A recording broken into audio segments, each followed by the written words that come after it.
চোর আঘাত হানার চেষ্টা করেছে। উসমান হাদির উপরে হত্যাদেশের ব্যাপারে শুধু মুসলিম আইডেন্টিটি লালনকারী রক্তাক্ত মানুষ যারা দেশের জন্য এসব রক্ত ঝরিয়েছে, শরীফ উসমান হাদি গুলি খাওয়ার পরে রিকশাতে করে যখন নিয়ে যাচ্ছিল, আমার তো সেই দৃশ্যটা চোখের সামনে ভাসছে। মনে হচ্ছে হাদি যেন আমার হাতে আছে, রক্তগুলো যেন আমার হাতে লাগছে।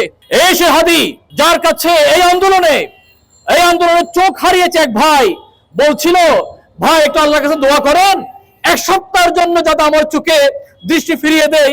কেন ভাই? আমার মাকে দেখতে বড্ড ইচ্ছে করে, মায়ের কথা বড্ড মনে পড়ছে, মাকে দেখতে পাচ্ছি না। এই অসংখ্য শহীদের বিনিময়ে প্রাপ্ত নতুন বাংলাদেশে যেই ইয়ং জেনারেশন যে তরুণ কণ্ঠটা গর্জে উঠেছিল, সেই কণ্ঠটা আপনারা মাত্র একটা বছর সহ্য করতে পারলেন না। বক্তব্যের প্রতিবাদ করতে বক্তব্যের প্রতিবাদ করলেন গুলি দিয়ে। এই বক্তব্যের প্রতিবাদ গুলি দিয়ে যেটা করা হয় সে সম্পূর্ণ রাষ্ট্রীয় ব্যর্থতা। অনেকে বলে ঘরে ঘরে গিয়ে নিরাপত্তা দেওয়ার ওই সক্ষমতা নাই। আমি ওনাদেরকে বলি, আপনি বাংলাদেশের রাষ্ট্র ক্ষমতার দায়িত্বে আছেন, সন্ত্রাসী কারা আছে, কোথায় আছে, এটা আপনার নখ দর্পণে থাকার কথা। তাদেরকে গ্রেফতার করা একটা আপনার নৈতিক দায়িত্ব। কেন আপনি তাদেরকে গ্রেফতার করছেন না?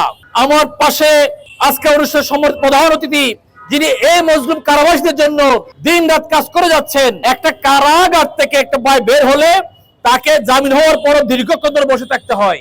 কেন? আমার ক্লিয়ারেন্স লাগে। কত ক্লিয়ারেন্স নেওয়ার পরে এই ধরনের মানুষদেরকে আমরা জামিন করি, অথচ দেখা যাচ্ছে চিহ্নিত সন্ত্রাসীরা কার আশ্রয়ে জামিন পাচ্ছে।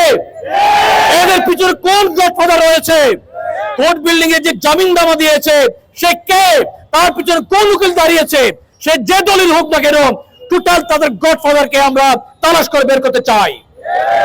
আমাদের স্বরাষ্ট্রমন্ত্রী মহোদয় বলেছেন নির্বাচনে প্রার্থীদেরকে নিরাপত্তা দেওয়ার জন্য উনি অস্ত্র দিবেন। কথাটা শুনতে খুব ভালো শোনাচ্ছে। ব্রাদার, আমি বিনীতভাবে দৃষ্টি আকর্ষণ করছি, ওই যে রহিমউদ্দিনের পুত কলিমউদ্দিন এখন নির্বাচনে 2-1 টাকা দিয়ে নমিনেশন নিয়ে প্রার্থী হয়ে অস্ত্রটা নিয়ে যে হাতে নিয়ে ফেলবে, সে অস্ত্র যে আপনার একজন হাদির পিছনে দাঁড়াবে না, সে গ্যারান্টি কে দিবে? দায়িত্ব পালন করতে না পারলে দয়া করে আপনি আরেকজন উপযুক্ত ব্যক্তিকে দায়িত্ব হস্তান্তর করে দিন। নির্বাচন কমিশনার সাহেব আমাদের চট্টগ্রামের মানুষ, উনি হেসে হেসে বলছেন এই ধরনের 2-1টা খুন হতেই পারে। আস্তাগফিরুল্লাহ, লা হাওলা ওয়ালা কুওয়াতা ইল্লা বিল্লাহ।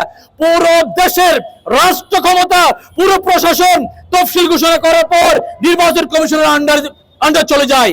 উনি কেমনে বলতে পারেন এই ধরনের 2-1টা ঘটনা করতে পারে?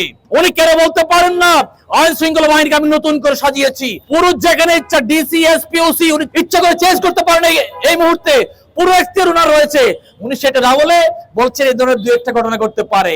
এই বিষয়গুলো আমাদেরকে খুব ব্যথিত করে। মনে হয় এদের পিছনে কে বা কারা রয়েছে, যারা চায় না বাংলাদেশে সুষ্ঠু একটা নির্বাচন হোক, যারা চায় না বাংলাদেশে শান্তি বিরাজ করুক। আমাদের দুঃখ এই দালাল সরকারকে নিয়ে।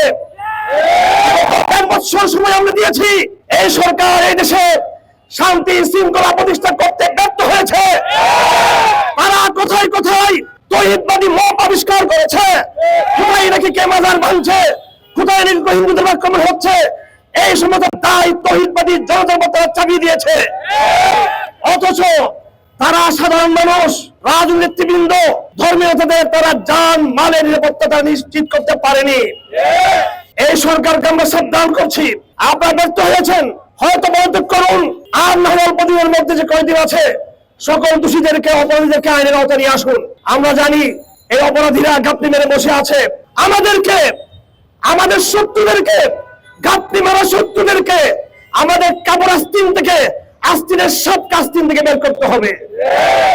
হাদির খুনি কোথায়? হাদির খুনিকে কি আশ্রয় দিয়েছে? হাদির খুনি কিভাবে পালিয়ে গেল? এটা আমাদের দেশের, আমাদের ভিতরে গাপ্পি মারা কুচক্রী ছাড়া সেটা কোনোদিন সম্ভব নয়। এই দেশকে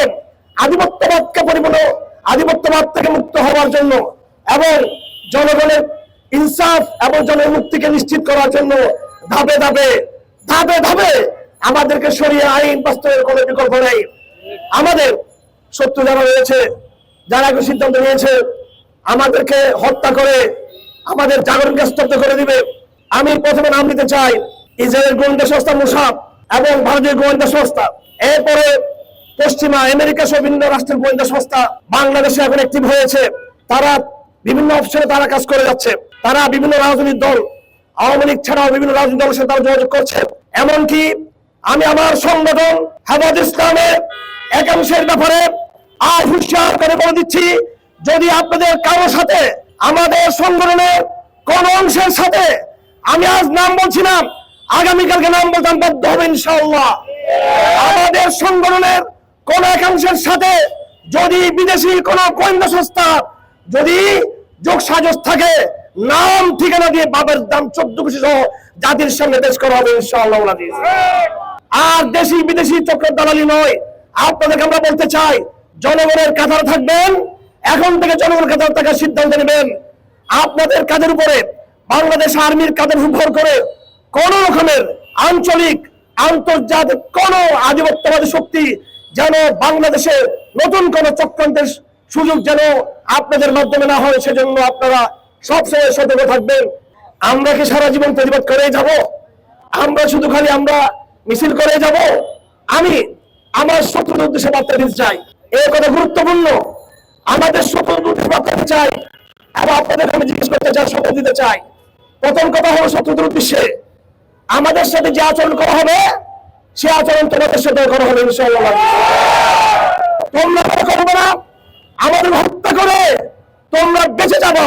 আমাদেরকে কেউ যদি আবার বুকে গুলি চালায়, আমি আজকে আপনাদের ওষুধ করে যাচ্ছি, যদি হারমেজারের মাথায় যদি গুলিবিদ্ধ হয়, আমার যদি হত্যা করা হয়, তাহলে দেশি বিদেশি কুচক্রী যারা যেখানে আছে সেখানে একই সিস্টেমে তাদেরকে প্রতিহত করার চেষ্টা করবেন আপনারা।